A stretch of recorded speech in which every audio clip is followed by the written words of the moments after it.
네, 여러분 안녕하세요. 무선생입니다. 오늘 한 주의 마지막인 금요일이고요. 2023년 1월 첫 번째 금요일입니다. 요즘 유튜버로 활동하고 계신 강민경 씨가 목요일은 이제 버티면 되는 거야. 버티는 거야. 인생은 버티는 거야. 이렇게 말을 하는데 요즘 자산 시장도 버티는 거야. 버티면 다 되는 거야. 이거밖에 없는 것 같습니다. 사실은 제 생각엔 그렇고 주변에 제가 이제 뭐 이런 쪽으로 유튜브 한다고 좀 남들 보기에는 나대는 걸로 그렇게 하니까 본인이 분양을 받았는데 사전 청약을 통해 분양을 받았는데 이거를 들고 가는 게 맞는지, 이렇게 집값이 떨어지는 시기에 포기해야 하는지를 물어보는 분이 계셔서 오늘 영상을 이 주제로 하면 괜찮을 것 같다라고 생각해서 잡아보았습니다. 영상 시청하시기 전에 좋아요와 구독하기 부탁드리고요.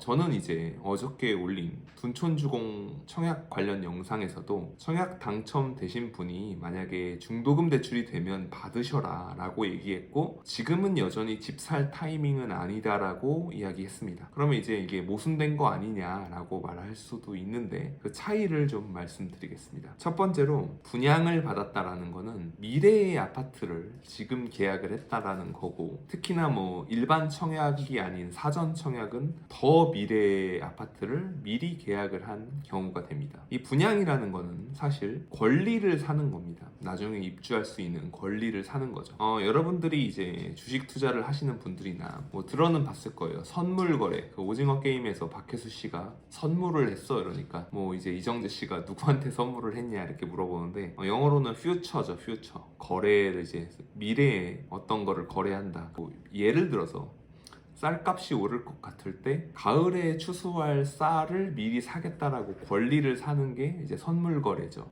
분양은 말하자면 선물 거래입니다. 앞으로 집을 만들어 줄 테니까 지금 내가 미리 사겠다, 이런 거래를 하는 거죠. 그런 측면에서 볼 때 저는 여전히 금리가 높지만 분양을 받아서 청약제도를 통해서 새 아파트를 분양받는 것은 좋다라고 생각합니다. 왜냐하면 당장에 목돈이 안 들어가고 마지막 입주할 때 잔금을 치르면 되기 때문에 그런 부분에서 장점을 갖고 있고, 정부에서 원래 지난 정부에서 이쪽에 투기 수요를 막기 위해서 뭐 8년에서 10년 정도 보유를 하게끔 했던 것들도 제도적으로 지금 현 정부에서 완화를 하고 있고, 그렇게 되면 무주택자분들이 보통 사전 청약이나 분양가 상한제 지역의 청약을 통해서 분양을 받게 되시는데, 보통은 무주택자가 받을 수 있죠. 1주택자만 돼도 받을 확률이 굉장히 떨어지죠. 이런 경우에 중도금을 내가 입주해서 2년 정도 살고 나서 매도를 해도 되고, 그 기간 동안 주택담보대출 이자를 갚으면서 살면 지금 살고 계시는 전세금의 어떤 기회비용이라든가 월세나 반전세 비용과 크게 차이가 있을까, 이런 생각이 듭니다. 반면에 또 이제 부동산과 재테크 업자들이 지금이라도 가서 줍줍하고 매수해라라고 하면서 송파구 잠실 쪽에 급매물이 다 소화되고 있다라고 하면서 지금이라도 가서 사라고 하는데, 아니 돈이 10억이 없어가지고 서울의 아파트 전세를 사시는 분들이 15억이 갑자기 어디서 나서 줍줍을 하러 가십니까? 말이 되는 얘기를 해야 되는데, 본인들은 지난 상승장에서 아파트를 싸게 사가지고 올랐던 그 차익으로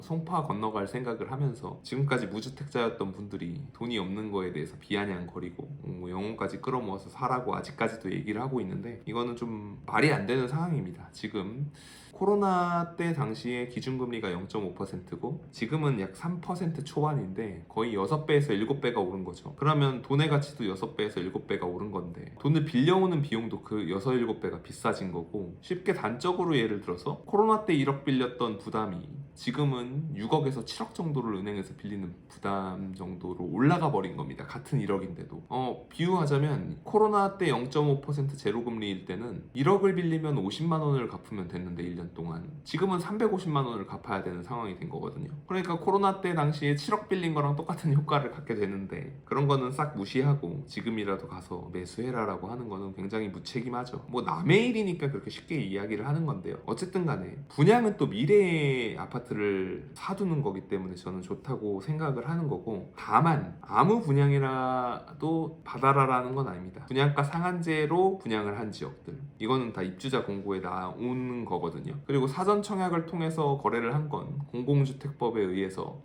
택지를 분양한 거기 때문에 분양가 상한제가 걸렸을 거고, 이 말인즉 시세보다 저렴하게 분양을 했다는 이야기가 되기 때문에 분양가 상한제 지역에 한해서는 청약을 받아볼 만하지 않나라고 그렇게 생각을 합니다. 물론 본인의 소득이 아무것도 없는 상태에서 받았으면 그건 뭐 돈 없는 분이 집을 사는 거는 말이 안 되죠. 애초에 집은 공정과 상식, 요즘 젊은이들이 좋아하는 말처럼 뭐 진짜 좋아하는지는 모르겠지만 아무튼 돈이 없으면 집을 살 수 있는 능력이 안 되면 집을 안 사는 게 맞다라고 저는 생각을 합니다. 그렇게 생각해서 매수를 하는 타이밍은 아니지만 분양가 상한제가 걸린 지역에 청약을 받았다면 그래도 내가 자금 여력을 감당할 수 있다면 괜찮지 않을까라고 생각을 합니다. 그리고 이렇게 분양 아파트를 저도 이제 친구들이 뭐 지금이라도 살까 이럴 때 분양을 받아라라고 이야기하는데, 말하자면 앞으로의 부동산 사이클에서 상승기는 또 5에서 7년 정도가 지나야 저는 올 거라고 생각을 하는데, 5년에서 7년 정도 후에 팔리는 아파트를 살려면 신축 아파트여야 가치가 있게 될 거라고 생각하고요. 하나 더 추가적으로 요즘 생각하고 있는 부분에 대해서 이야기하려고 하는데, 2016년 일대에는 뉴타운 사업을 통해서 서울의 왕십리, 마포, 아현, 뭐 애옥에 이런 쪽에 신축 아파트들이 들어서면서 직장이 많은 을지로와 시청 부근과 가까운, 여의도와 가까운 이런 지역들의 신축 아파트가 공급이 되면서 직주 근접이라는 말이 유행을 했죠. 이 동네 지역들이 많이 올랐는데, 저는 앞으로는 인구, 자녀 수가 감소하지만 소득은 증가하는 이런 상황 속에서는 그렇게 자산 투자로 돈을 번 분들이 결국에는 학군이 좋은 지역으로 이동하지 않을까라는 생각이 들어서 앞으로 10년의 부동산은 학군을 더 중시해야 하는 것 아닌가라는 생각이 듭니다. 언제는 중시 안 했어? 라고 뭐 묻는 분들이 계실 텐데 2010년에서 2020년까지는 학군이 메인이 아니고 직주 근접이 메인이었습니다. 이건 분명한 사실이고요. 이제 2020년대부터는 학군이 메인이 될 것이다 라고 하는데, 저도 한 2, 3년 전만 해도 마포, 대흥동 근처에 학원들이 많이 생기고 있고 이쪽도 학원가가 형성될 거라고 했는데, 지금 보니까 안 될 것 같아요. 그냥 돈이 있으면 다들 목동과 대치동으로 가는 것 같고, 학군 좋은 쪽, 뭐 평촌의 학원가 지역은 더 좋아질 것 같고, 그렇다고 인덕원 지역이 좋아질 거라고 생각하진 않고요. 평촌의 학원가 지역과 뭐 분당의 순회동 지역 괜찮아질 것 같고, 대치동과 목동 지역은 강세를 드러낼 것 같다, 이런 생각이 듭니다. 오늘은 뭐 이렇게 앞으로 부동산 계획에 대해서 현실적으로 서울 수도권에 거주하는 3040 세대들이 무슨 생각을 하는지에 대해서, 그리고 그 생각에 대해서 저의 의견을 좀 말씀하는 그런 영상이었습니다. 이제 1월의 첫 번째 주말이 되는데요.